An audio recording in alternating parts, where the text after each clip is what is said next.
L'accord FATCA passe le cap du national. Les comptes détenus en Suisse par des contribuables américains ne devraient plus échapper au fisc des États-Unis.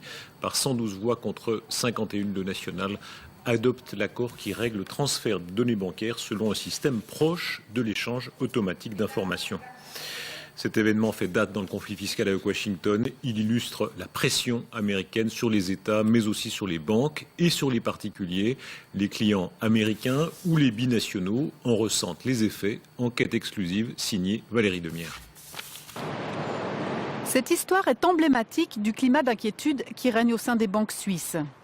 Il y a quelques semaines, Christophe rencontre son conseiller en placement chez PostFinance. Entre deux discussions sur les investissements possibles entre le troisième pilier et l'autre fonds, il me pose la question pour savoir si j'ai quelque chose à faire avec les États-Unis. Alors moi, qui n'ai jamais caché ma nationalité américaine, je le dis, je suis binational. Et là, c'est la panique. Mais vraiment, il prend son visage dans les mains, il dit aïe, aïe, aïe, faut sortir de ce bureau. Panique, car en plus d'être à moitié américain, Christophe possède depuis 2007 une part d'un fonds de placement. Or, PostFinance, comme beaucoup d'établissements bancaires en Suisse, n'autorise aux Américains ou aux binationaux que des comptes courants, ni titres ni crédits hypothécaires. PostFinance ordonne la vente du fonds de placement à perte à cause de la crise financière. Donc là, j'ai perdu à peu près 3 600 francs. Contacté, PostFinance n'a pas voulu commenter ce dossier. J'ai vraiment l'impression d'être un pestiféré, simplement parce que j'ai cette double nationalité. Un sentiment partagé par la présidente des Américains de l'étranger. Je ne blâme pas les banques. La réglementation FATCA exige aux banques de trouver toutes les personnes qui sont américaines. Et ça veut dire qu'un goutte de sang américain, littéralement, dedans. Et beaucoup de gens qui sont binationaux ont ouvert les comptes en disant « je suis suisse ». C'est normal. Pourquoi annoncer qu'on est américain?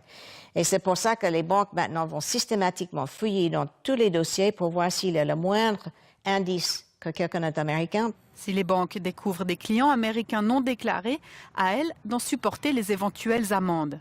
Il y a environ 18 000 Américains en Suisse. Aucune statistique ne recense les binationaux.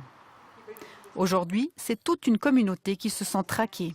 Le gouvernement américain est en train de faire énormément de tort à la communauté américaine à l'étranger. Et les témoignages affluent chez Jackie Bunion. Une dame qui pleurait, qui disait que son mari voulait vraiment presque le divorcer, que ça crée des énormes tensions dans la famille parce qu'il avait peur que le fisc américain vienne ramasser tout ce que lui avait gagné et lui était suisse. La nationalité américaine peut parfois avoir une saveur amère.